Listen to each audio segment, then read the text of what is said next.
नमस्कार, अपना बिहार देख रहे हैं आप। मैं हूं आपके साथ लक्ष्मी। लखीसराय से इस वक्त एक बड़ी खबर मिल रही है। तेज हवा के कारण नाव डगमगा गई। देखिए, नाव पर सवार लोग बाढ़ के पानी में कूद गए। बढ़ैया प्रखंड के महरामचक गांव की घटना बताई जा रही है। हालांकि घटना में कोई हताहत नहीं। डीएम मिथिलेश मिश्र भी मौके पर मौजूद। नाव सवार लोग बाढ़ के पानी में कूद गए।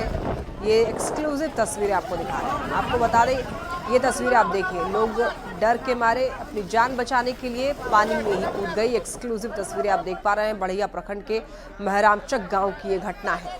दरअसल बताया जा रहा है, तेज हवा के कारण नाव डगमगाई और नाव पर सवार लोग बाढ़ के पानी में ही कूद गए। और इन दिनों मॉनसून सीजन में बारिश की वजह से नदियां जो है वो नदियों में जलस्तर काफी बढ़ा हुआ है और ऐसे में ये लोग जान बचाने के लिए बाढ़ के पानी में ही कूद गए।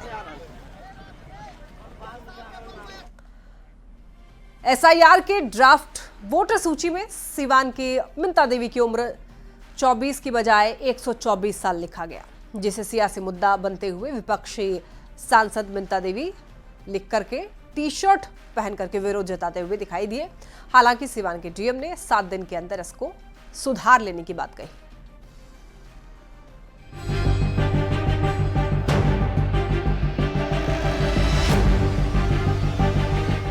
सफेद टी शर्ट में विरोध जताने संसद पहुंचे आईएनडीआईए ब्लॉक के सांसदों की इस तस्वीर को ही देखिए। प्रियंका गांधी समेत विपक्ष के सांसद मकर द्वार पर मिंता देवी नाम और तस्वीर वाली टी शर्ट पहनकर पहुंचे। इनका दावा है कि मिंता देवी बिहार के वोटर लिस्ट में 124 साल की फर्स्ट टाइम वोटर हैं। नेशनल लेवल पे किया जा रहा है, सिस्टमैटिकली किया जा रहा है। इलेक्शन कमीशन जानता है, हम जानते हैं।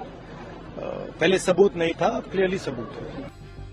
ये पूरा मामला सिवान के दौरौंदा विधानसभा क्षेत्र के सिसवन प्रखंड के अरजानीपुर गांव का है।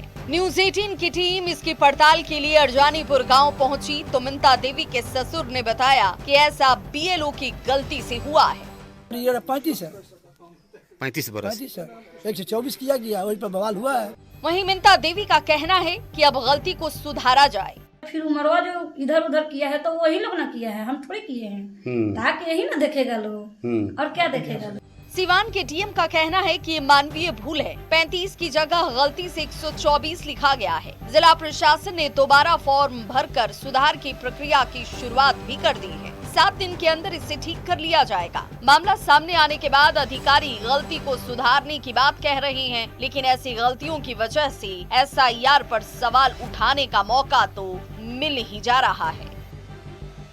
न्यूज 18 के लिए सिवान से मृत्युंजय कुमार और छपरा से संतोष गुप्ता के साथ ब्यूरो रिपोर्ट। डिप्टी सीएम सम्राट चौधरी ने एसआईआर पर विपक्ष के हंगामे पर जोरदार हमला बोला है। सम्राट चौधरी ने कहा कि विपक्ष का विरोध कहीं से भी उचित नहीं है। विपक्ष के तमाम आरोप बेबुनियाद हैं। सम्राट चौधरी ने एसआईआर के बहाने लालू परिवार पर भी हमला बोला। एक भी आवेदन विरोधी दल के लोगों ने नहीं दिया। इससे यह स्पष्ट है कि एसआईआर का काम चल रहा है और ये ड्राफ्ट कॉपी है। मैं फिर कह रहा हूँ, ये ड्राफ्ट कॉपी है। जिनको ऑब्जेक्शन देना है, फिर स्क्रूटनी होगी और फिर कार्रवाई होगी। लेकिन राहुल गांधी और लालू जी का परिवार, इन लोगों ने जिस तरह बिहार और देश को लूटा है और जो अराजकता फैलाई है, वो देश के लोग और बिहार की जनता जानती है। बिहार में एसआईआर के मुद्दे पर सुप्रीम कोर्ट में सुनवाई हुई। सुप्रीम कोर्ट ने बिहार में वोटर लिस्ट पुनरीक्षण अभियान पर चुनाव आयोग के रुख को सही बताया है। जस्टिस सूर्यकांत ने कहा कि आधार को नागरिकता का प्रमाण नहीं माना जा सकता है। जस्टिस सूर्यकांत और जस्टिस बागची की पीठ एसआईआर को चुनौती देने वाली याचिकाओं पर सुनवाई कर रही है। अदालत बुधवार को भी इस मसले पर सुनवाई जारी रखेगी। तो देखिए, विपक्ष के आरोपों को बेबुनियाद बताया गया है। और बताते चले आपको, एसआईआर पर देखिए लगातार विरोध जारी है। वहीं इसी बीच सुप्रीम कोर्ट की तरफ से भी इस मामले पर सुनवाई हुई। और आपको ये बता दें, सुप्रीम कोर्ट ने बिहार में वोटर लिस्ट पुनरीक्षण अभियान पर चुनाव आयोग के रुख को सही बताया है। इससे जुड़ी इस रिपोर्ट को आप देखिए।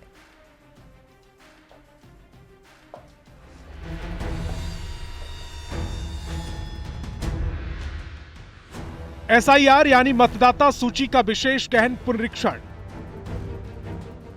बिहार के एसआईआर पर पटना से दिल्ली तक जमकर हो रही सियासत के बीच एसआईआर पर सुप्रीम कोर्ट में सुनवाई हुई। सुप्रीम कोर्ट ने बिहार में वोटर लिस्ट पुनरीक्षण अभियान पर चुनाव आयोग के रुख को सही बताया। जस्टिस सूर्यकांत ने कहा कि आधार को नागरिकता का प्रमाण नहीं माना जा सकता। सुनवाई के दौरान कोर्ट में वरिष्ठ वकील कपिल सिब्बल और जस्टिस सूर्यकांत और जस्टिस बागची के बीच जोरदार बहस देखने को मिली। कपिल सिब्बल ने कहा कि आधार, राशन कार्ड, एपिक कार्ड स्वीकार नहीं किए जाएंगे। इस पर जस्टिस कांत ने कहा उनका कहना सही है, इन्हें निर्णायक प्रमाण के रूप में स्वीकार नहीं किया जा सकता। अधिसूचना के तहत इन दस्तावेजों को जमा करने की क्या प्रक्रिया है? सिब्बल ने कहा वे 2003 के लोगों को दिए जा रहे किसी भी दस्तावेज से बाहर कर रहे हैं। ये 2025 के रोल है। जस्टिस कांत ने कहा कि हम पूछ रहे हैं कि अगर आप प्रक्रिया को ही चुनौती दे रहे हैं तो आप कट ऑफ तारीख पर सवाल उठा रहे हैं। तो आइए इस पर आते हैं कि क्या चुनाव आयोग के पास ऐसा अधिकार है। अगर ये मान लिया जाए कि चुनाव आयोग के पास ऐसा अधिकार नहीं है तो मामला खत्म। सिब्बल ने कहा कि यह सही है, लेकिन वे ये भी कह रहे हैं कि अगर मैं 2003 के रोल में था और मैंने गणना फॉर्म दाखिल नहीं किया है तो मुझे बाहर कर दिया जाएगा। मुझे इस पर भी आपत्ति है। जस्टिस बागची ने कहा कि नियम 12 कहता है कि अगर आप 2003 के रोल में नहीं हैं तो आपको दस्तावेज देने होंगे। सुप्रीम कोर्ट ने सिब्बल से कहा कि हम जानना चाहते हैं कि आपके जो आरोप हैं वो कल्पना मात्र हैं या फिर उनकी कोई जमीनी हकीकत है। सिब्बल ने कहा कि यही हमारा तर्क है। करोड़ों लोगों के नाम बाहर होने की संभावना है। अक्टूबर में चुनाव है, उन्हें ऐसा क्यों करना चाहिए? वे अपने जवाब में कहते हैं कि उन्होंने कोई जांच नहीं की। कुल 7 करोड़ 90 लाख मतदाता हैं। वे कहते हैं कि 7 करोड़ 24 लाख ने फॉर्म भरे हैं, 22 लाख मर चुके हैं, ये बिना जांच के हैं। 7 लाख पहले ही नामांकित हो चुके हैं। जस्टिस कांत ने कहा कि इसका मतलब है कि 7 करोड़ 24 लाख जीवित हैं, 22 लाख मर चुके हैं। वे करोड़ों कहां हैं जिनके बारे में आप कह रहे हैं? सिब्बल ने कहा कि 4 करोड़ 96 लाख 2003 की मतदाता सूची का हिस्सा हैं। हमारे पास लगभग 4 अंक बचे हैं। जस्टिस बागची ने कहा कि जाहिर है कि एसआईआर में मृत लोगों को हटाया जाएगा, इसमें क्या आपत्ति है? जस्टिस कांत ने कहा कि कितने लोग बिहार से बाहर चले गए। सिब्बल ने कहा कि वे कहते हैं कि 36 लाख जबकि 7 लाख दूसरे राज्यों में नामांकित है। इस तरह कुल 65 लाख हटाए गए। जस्टिस कांत ने कहा कि 7 करोड़ 24 लाख से इतर 65 लाख में से 22 लाख मर चुके हैं, इसीलिए कोई समस्या नहीं हो सकती। 36 लाख स्थानांतरित हैं, 7 लाख अन्य राज्य में नामांकित। आपके अनुसार एक अस्पष्ट क्षेत्र स्थानांतरित जनसंख्या है। सुप्रीम कोर्ट में एसआईआर पर चुनौती के दौरान सुप्रीम कोर्ट ने माना कि इस तरह के अभ्यास में कुछ खामियां होना स्वाभाविक है। वरिष्ठ वकील राकेश द्विवेदी ने कहा कि ये तो बस एक ड्राफ्ट रोल है। इतनी बड़ी प्रक्रिया में कुछ ना कुछ त्रुटियां होती हैं, लेकिन मृत को जीवित करना ठीक नहीं है। एसआईआर पर बुधवार को भी सुप्रीम कोर्ट में सुनवाई जारी रहेगी। न्यूज़ 18 के लिए रांची से शंकर आनंद की रिपोर्ट। एसआईआर पर सुनवाई के दौरान सुप्रीम कोर्ट ने आधार कार्ड पर निर्वाचन आयोग के पक्ष को सही माना और कहा आधार निर्णायक प्रमाण नहीं हो सकता। सुप्रीम कोर्ट ने एसआईआर पर निर्वाचन आयोग के रुख को सही ठहराया है और सुप्रीम कोर्ट के इस ऑब्जर्वेशन के बाद सियासत गर्मा गई है। विपक्ष का हवा निकालने का काम हुआ। विपक्ष जिस तरह से लगातार करीब 15-20 दिनों से एसआईआर को, मतदाता पुनरीक्षण को और चुनाव आयोग के खिलाफ एक साजिश के तहत अभियान छेड़े हुए था, आज के माननीय उच्चतम न्यायालय के वक्तव्य के बाद विपक्ष का हवा निकल गया और अब विपक्ष को थोड़ा भी अगर शर्म है तो वो चुनाव आयोग ऐसे संवैधानिक संस्था पर विश्वास करे। जिस प्रकार से आज सुप्रीम कोर्ट में सुनवाई हुआ, ऐसा लगता है कि विपक्षी दलों के नेताओं को और क्या देखना सुनना बचना रह गया है, यह तो आने वाले समय में ही दिखाई पड़ेगा। सुप्रीम कोर्ट ने माना है कि एसआईआर के खिलाफ जो मुकदमे दर्ज हुए हैं और उनकी जो दलीलें हैं वो बिल्कुल सही हैं और उस पर कोई सहमत असहमत भले हो जाए, उन दलीलों को खारिज नहीं किया जा सकता। इसलिए मामले की सुनवाई होगी, उन दलीलों पर भी विचार किया जाएगा। तो अभी सर्वोच्च न्यायालय में ये पूरा मामला है। आधार कार्ड को लेकर पहले माननीय न्यायालय ने ही कहा था कि इसकी मान्यता होनी चाहिए। अब वो जिस आधार पर कह रहे हैं, माननीय सर्वोच्च न्यायालय के जो भी निर्देश होंगे उसका पालन होगा, लेकिन एसआईआर पूरी तरह से फर्जी है, ये बात तो प्रमाणित। मुजफ्फरपुर में एसआईआर की ड्राफ्ट लिस्ट में एक ऐसा मामला सामने आया जिसने सनसनी फैला दी। एक मकान में 269 लोगों के नाम दर्ज हैं। आखिर ऐसा कैसे हुआ, ये पता लगाने के लिए हमने अपनी टीम को ग्राउंड जीरो पर भेजा। वहां जाकर क्या कुछ मिला है, आप इस रिपोर्ट में देखिए।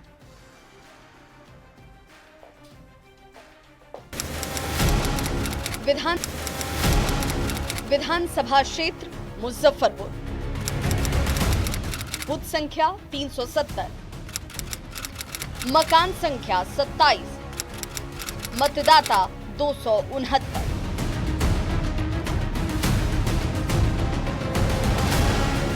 ये मामला जब सुर्खियों में आया तो सनसनी मच गई। एक हाउस नंबर में आखिर 269 लोग कैसे रह सकते हैं, वो भी अलग अलग जाति और धर्म के। मकान संख्या 27 में ठाकुर, सिंह, यादव, राय, मियां, पीटर, अग्रवाल, वर्मा, शाह और श्रीवास्तव सभी रहते हैं। आखिर ऐसा कैसे संभव है, यही सवाल लेकर हम उस पते पर पहुंचे जहां 269 लोगों के नाम दर्ज हैं। हमारे पास यही वो वोटर लिस्ट है जिसमें 269 लोगों का जो नाम है एक ही मकान संख्या में है, और इसकी पुष्टि हम करेंगे क्योंकि यहाँ के स्थानीय जनप्रतिनिधि हैं, यहाँ के ग्रामीण जिनका नाम है। भगवानपुर पंचायत के पूर्व वार्ड पार्षद उपेंद्र कुमार ने बताया कि सूची में जिन मतदाताओं का नाम है वो सभी असली वोटर्स हैं, पर मकान संख्या गलत है। अच्छा, इसमें जो है महेश राय, ये कौन है, पहचानते हैं? हाँ, इनको पहचानते हैं। यशवंत सिंह को पहचानते हैं? यशवंत सिंह को पहचानते हैं। जयकल देवी को पहचानते हैं। अजय कुमार यादव भी पहचानते हैं। ये सब हैं, यानी वोटर्स जो नाम सामने आया वो है।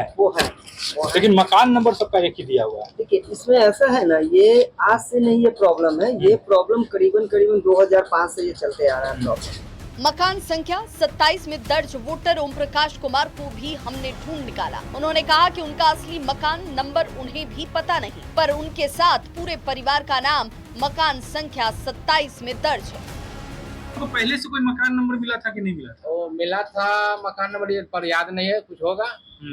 अभी आपको अपना मकान नंबर याद नहीं? लिस्ट से देख लिया जाता है कि हाँ, अभी आपका जो है, आपके परिवार का भी किसी का नाम 27 नंबर है? मेरा है, खुद है, पूरा परिवार, पूरे गांव बोल रहे हैं तो अब 27 नंबर में। हाँ, 27 नंबर मकान में पूरा गांव है। स्थानीय लोगों ने बीएलओ को इस मामले के लिए जिम्मेदार बताया। हमने बीएलओ से भी संपर्क करने की कोशिश की, पर संपर्क हो नहीं पाया। वहीं चुनाव निबंधक अधिकारी विक्रम विरकर का कहना है कि ग्रामीण इलाकों में मकान संख्या प्रतीकात्मक होते हैं। गृह संख्या है वो इंडिकेटिव होता है, एक अस्थाई और प्रतीकात्मक है एक तरीके से। तो गृह संख्या किसी भी तरीके से परिवार को नहीं दर्शाता है, या फिर जो रियल फैमिली होती है, रियल हाउस नंबर, वो नगर निगम के द्वारा या फिर कोई पंचायत के द्वारा दिया हुआ, वो कोई एब्सोल्यूट नंबर नहीं है जो कोई आइडेंटिफाई करता है उसको। मकान संख्या को लेकर मचे बवाल के बीच ईआरओ ने बयान दिया है कि एसआईआर में वोटर्स का सत्यापन किया जा रहा है। मकान संख्या आयोग की प्राथमिकता फिलहाल नहीं है। हालांकि इस मामले की जांच शिकायत मिलने पर की जाएगी।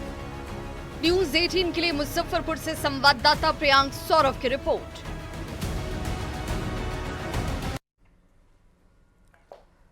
मुख्यमंत्री नीतीश कुमार ने घरेलू बिजली उपभोक्ताओं से सीधा संवाद किया। वीडियो कॉन्फ्रेंसिंग के जरिए सीएम नीतीश पूरे बिहार के उपभोक्ताओं से रूबरू हुए और इस नए फैसले के बाद उनके अनुभव की जानकारी ली। को धन्यवाद देना चाहती हूँ, उसके लिए बहुत बहुत मुख्यमंत्री नीतीश कुमार जी को धन्यवाद। खुशी हुई कि हाँ 125 यूनिट फ्री मिली। बिहार में 125 यूनिट बिजली मुफ्त होने के बाद से लोगों के चेहरे पर खुशी है। अब अपने घर को रोशन करने के लिए जेब ढीली नहीं करनी पड़ती। सरकार के इस फैसले के बाद उपभोक्ताओं का अनुभव कैसा रहा, ये जानने के लिए मुख्यमंत्री नीतीश कुमार ने जनसंवाद किया। वीडियो कॉन्फ्रेंसिंग के जरिए बिहार के लोगों से सीधी बातचीत की। उसके लिए बहुत बहुत मुख्यमंत्री नीतीश कुमार जी को धन्यवाद। और उन्होंने हम लोग के लिए बिजली फ्री किए हैं, उससे हम लोग को बहुत सभी उपयोग में आ रहा है। उसके चलते हम लोग अब अपने बच्चे को अच्छे से पढ़ा लिखा सकते। जिनके घर में बिजनेस करने वालों की कमी, घर चलाने वाली कमी के लिए ये 125 यूनिट उनके लिए गिफ्ट के तौर पर मिला है। बढ़िया की बात बा, मंत्री जी हमने के पूरा पेंशन देते रहनी 400 तो 1100 हो गई। अब बिजली अब हमने के फ्री में हो गई, हमने के टेंशन से। बिजली मुफ्त करने के साथ ही सस्टेनेबल ग्रोथ को बढ़ावा देने के लिए बिहार सरकार सौर ऊर्जा को भी बढ़ावा देने पर काम कर रही है।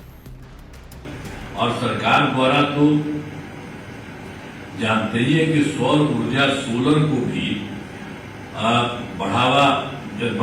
बढ़ाया जा रहा है। अब उसी में हम लोगों ने भी सोचा सरकारी भवनों के खत में सौर ऊर्जा भी कराया जा रहा है। मुख्यमंत्री के इस फैसले ने बिहार के लोगों का दिल जीत लिया है। मुफ्त बिजली ने न सिर्फ घरों को रोशन किया बल्कि आम लोगों के जीवन में भी उजाला भर दिया है और इसके लिए लोग मुख्यमंत्री नीतीश कुमार को धन्यवाद देते थक नहीं रहे। Bureau report, news 18।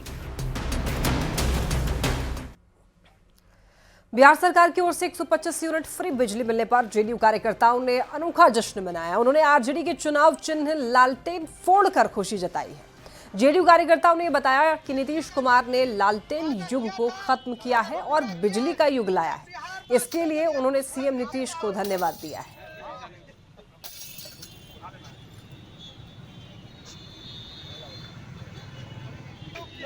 हर घर बिजली है, अब तो 125 यूनिट फ्री बिजली माननीय मुख्यमंत्री जी का तोहफा है। तो अब लालटेन का कहाँ युग है? लालटेन तो बुझ गया, अब बिजली हर घर है। लालटेन फोड़कर आप लोग वोट कर रहे हैं क्योंकि अब लालटेन की आवश्यकता नहीं है बिहार में। बिहार में नीतीश कुमार जी ने बिजली 125 यूनिट फ्री लागू किया, एक तो घर घर बिजली पहुंचा दिया। जयप्रकाश यादव उर्फ गांधी यादव ने सैकड़ों कार्यकर्ताओं के साथ टीम तेज प्रताप को ज्वाइन किया है। तेज प्रताप यादव ने जयप्रकाश यादव को जहानाबाद के घोसी से उम्मीदवार घोषित कर दिया है और तेज प्रताप ने ये कहा कि अभी पाइपलाइन में बहुत सारे लोग हैं जो हमारी टीम ज्वाइन करना चाहते हैं। वहीं राहुल गांधी और तेजस्वी यादव की वोटर अधिकार यात्रा पर तेज प्रताप ने ये कहा कि राहुल गांधी और तेजस्वी जाने क्या करेंगे। प्रताप यादव को घोसी की महान जनता ने चुनने का काम किया है, ये अपने आप में सराहनीय है। और घोसी की महान जनता को, जहानाबाद की महान जनता को प्रणाम करना चाहता हूँ। और टीम तेज प्रताप यादव से ये अपने संगठन से लड़ना चाहते हैं तो इनका स्वागत है, इनको मदद किया जाएगा। आने वाले विधानसभा के लोग और पाइपलाइन में है जो टीम से प्रताप में जुड़ेंगे। देखिए पाइपलाइन में बहुत सारे लोग जुड़ने में और लगातार लोग जुड़ रहे हैं, सभी लोग जुड़ने का काम कर रहा है। किस विधानसभा से लड़ेंगे ये? घोसी से, जहानाबाद घोसी से। तो राहुल गांधी जी जाने और तेजस्वी जाने क्या करेंगे? उसमें कुछ गड़बड़ी है क्या? ऐसा लग रहा है कि जो मुद्दा उठाया जा रहा है एसआईआर को लेके। ठीक है, चुनाव आ गया है सामने तो हमको तो फाइट करना ही है, लड़ना ही है। अब क्या मामला है, नहीं मामला है, वो लोग जाने, उनका काम जाना। बिहार कांग्रेस के अध्यक्ष राजेश राम ने राहुल गांधी के वोटर अधिकार यात्रा के बारे में जानकारी दी। राजेश राम ने यह कहा कि जिस तरह से बिहार में निर्वाचन आयोग ने वोटर का अधिकार छीना है, यात्रा उसी अधिकार को वापस लौटाने के लिए है। ये यात्रा वोटर अधिकार यात्रा है के नाम से जाना जाता है। जिस तरह से बिहार में वोटरों को अधिकार इलेक्शन कमीशन द्वारा छीनी गई है, उनकी अधिकार देने की यह यात्रा है और आदरणीय राहुल गांधी जी के नेतृत्व में यह यात्रा लगभग 15 दिन की यात्रा ये कंप्लीट होगी। केंद्रीय पंचायती राज मंत्री ललन सिंह ने राहुल गांधी की मतदाता अधिकार यात्रा पर निशाना साधा है। ललन सिंह ने कांग्रेस पार्टी संविधान और लोकतंत्र विरोधी है। कांग्रेस ने देश में आपातकाल लाकर के जो लोकतंत्र खत्म किया था, फिर उसी को दोहरा रहे हैं।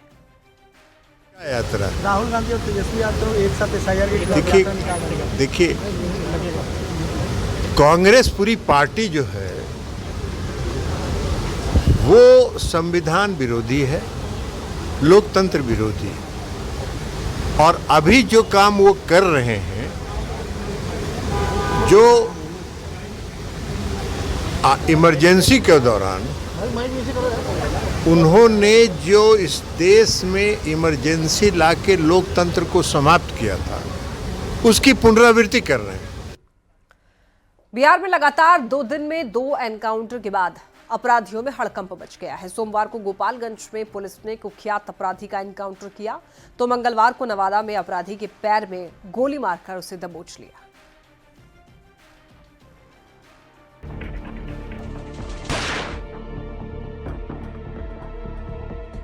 बिहार में अगर अपराध करोगे तो बख्शे नहीं जाओगे, अगर गोली चलाओगे तो गोली का जवाब गोली से मिलेगा। बिहार में पुलिस का ऑपरेशन लंगड़ा जारी है। लगातार दूसरे दिन बिहार पुलिस ने अपराधियों का हाफ एनकाउंटर किया है। सोमवार को गोपालगंज में ज्वेलरी शॉप में लूटकांड का आरोपी विकास सिंह कुशवाहा एनकाउंटर में घायल हुआ था और मंगलवार को पुलिस ने अपराधी निखिल कुमार के पैर में गोली मारकर उसे दबोच लिया है। बिहार में लगातार एनकाउंटर के बाद अपराधियों में हड़कंप मचा हुआ है। दरअसल नवादा हिसुआ थाना क्षेत्र में मंझवे पहाड़ के पास एसटीएफ और जिला पुलिस की टीम एक अपराधी को पकड़ने पहुंची थी। इसी दौरान अपराधी ने पुलिस पर फायरिंग कर दी, जिसके बाद पुलिस ने भी जवाबी फायरिंग की। पुलिस ने अपराधी निखिल कुमार के पैर में गोली मार दी, जिसके बाद घायल अपराधी को अस्पताल में भर्ती कराया गया। पुलिस के मुताबिक 25 जुलाई को अपराधियों ने एक इलेक्ट्रॉनिक दुकान पर फायरिंग की थी और डकैती की वारदात को अंजाम दिया था। पुलिस और एसटीएफ की टुकड़ी जो है यहाँ पे आई थी और आने के क्रम में यहाँ पे अंधेरे का फ़ायदा उठा के जो अभियुक्त हैं निखिल कुमार, उनके द्वारा पुलिस को चकमा देते हुए अपना हथियार झाड़ी से निकाल के पुलिस के ऊपर फायरिंग की गई, जिसमें 3 राउंड उनके द्वारा फायरिंग की गए थे। पुलिस से मुठभेड़ हुआ था, पुलिस पर गोली चलाया, उस जवाब में फायर हुआ। ठीक है, चोट लगा, पुलिस पर गोली चलाया। किस मामले में गिरफ्तारी की गई थी पुलिस से? तलवार चौक में पहले हुआ था ना, इससे पहले 22 तारीख को डकैती में फायर किया था, उसी में अभियुक्त है वंचित। लगातार दूसरे दिन बिहार पुलिस ने अपराधियों को उन्हीं की भाषा में जवाब दिया है। दोनों ही मामलों में अपराधी लूटकांड के आरोपी हैं। हाल के दिनों में चले ऑपरेशन लंगड़ा ने कई अपराधियों को लंगड़ा कर चलने पर मजबूर कर दिया है और पुलिस का डर अपराधियों के चेहरे पर साफ साफ दिखने लगा है, क्योंकि पुलिस अब गोली का जवाब गोली से देने लगी है। न्यूज़ 18 के लिए नवादा से अनिल विशाल की रिपोर्ट।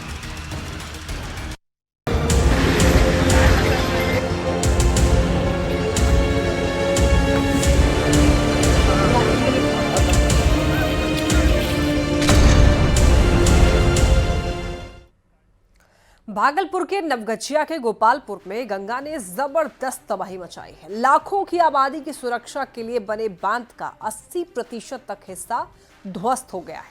हालात पूरी तरह भयावह है। बांध पर बने लगभग 50 फूस के घर गंगा में समा चुके हैं। यहाँ पर रह रहे हजारों की आबादी पलायन कर रही है और डीएम ने बोट से कटाव स्थल का निरीक्षण किया। डीएम ने यह बताया कि जिले में 100 से भी ज्यादा राहत कैंप चल रहे हैं। 6 लाख की आबादी बाढ़ से प्रभावित हुई है।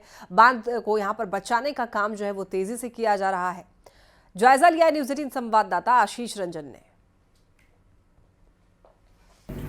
नवगछिया के इस्माइलपुर बिंद टोला बांध में कल रात जो है कटाव तेज हो गया और बांध का काफी बड़ा हिस्सा जो है कट गया था और जिसके बाद जो है लगातार जिला प्रशासन के द्वारा जो है यहाँ पर लगातार काम किया जा रहा है। खुद जिलाधिकारी जो है देर रात तक जो है यहाँ पर मॉनिटरिंग करते रहे और सुबह से ही यहाँ पर मौजूद हैं। सर यहाँ पर लगातार मुआयना कर रहे हैं और अधिकारियों की टीम जो है रात से ही यहाँ लगी हुई है। सर है हमारे साथ, हम बात करते हैं। सर कितनी बड़ी ट्रेजेडी आ जाती है अगर ये टूट जाता है? आपको अवगत करा दें कि इस्माइलपुर बिंद टोली में यहाँ कुछ घर थे जो कि उनको प्रोटेक्शन, हम लोग फ्लड प्रोटेक्शन स्कीम से उनको कवर भी किए हुए थे, लेकिन वो हमारा टोला कट गया और उसके बाद ईडी करंट फॉर्मेशन के कारण से हमारा एम्बैंकमेंट बड़े हिस्से में डैमेज हो गया। थैंकफुली हमारे सभी प्रशासन के लोग, हमारे फ्लड कंट्रोल के सभी अभियंता सब लोग मुस्तैदी से काम शुरू किए। खुद मैं देर रात तक, 1:30 बजे रात तक मैं यहाँ बैठा रहा और हम लोगों ने काम कराया है। तो अभी तक हम लोगों ने बांध को बचाने का प्रयास किया है और होपफुली कि हम लोगों ने जितनी मशीनरी लगाया है तो इससे बांध को भविष्य में क्षति नहीं हो, इसका हम लोग अच्छा प्रयास कर रहे हैं। तो कितने राहत कैंप अभी तक चलाए जा रहे हैं जिले में सर और कितने लोग प्रभावित हुए होंगे अभी तक? पूरे जिले में 105 से अधिक राहत कैंप चलाए जा रहे हैं और करीब 6 लाख से अधिक की आबादी हमारी प्रभावित हुई है।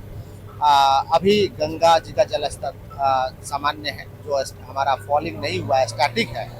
तो उस स्टैटिक में अब तो नए घरों में पानी घुसना बंद हो जाएगा, परंतु हमें सावधानी बरतने की आवश्यकता होगी और हमारी टीम पूरी इस कार्य में लगेगी।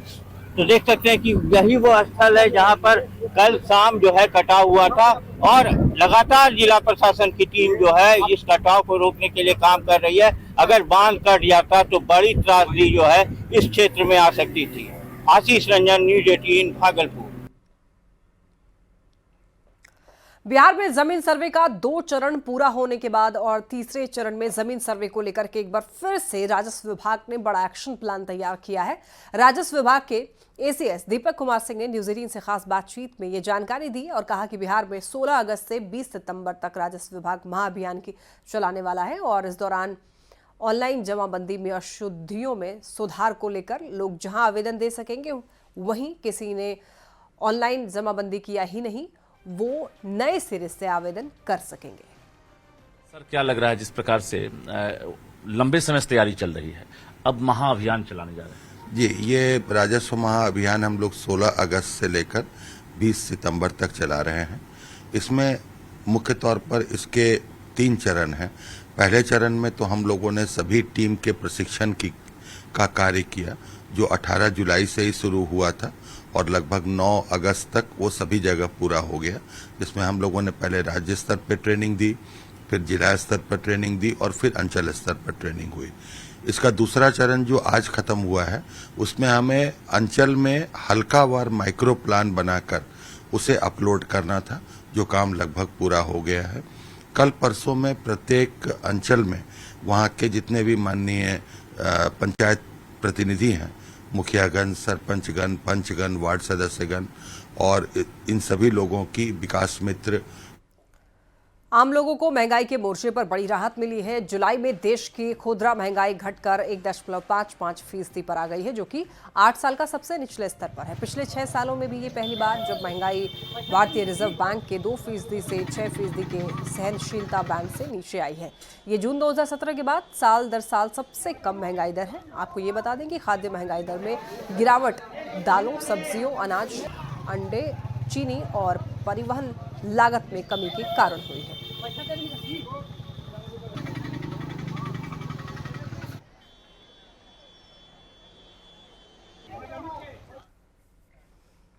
और चलिए, अपना बिहार में फिलहाल मेरे साथ इतना ही।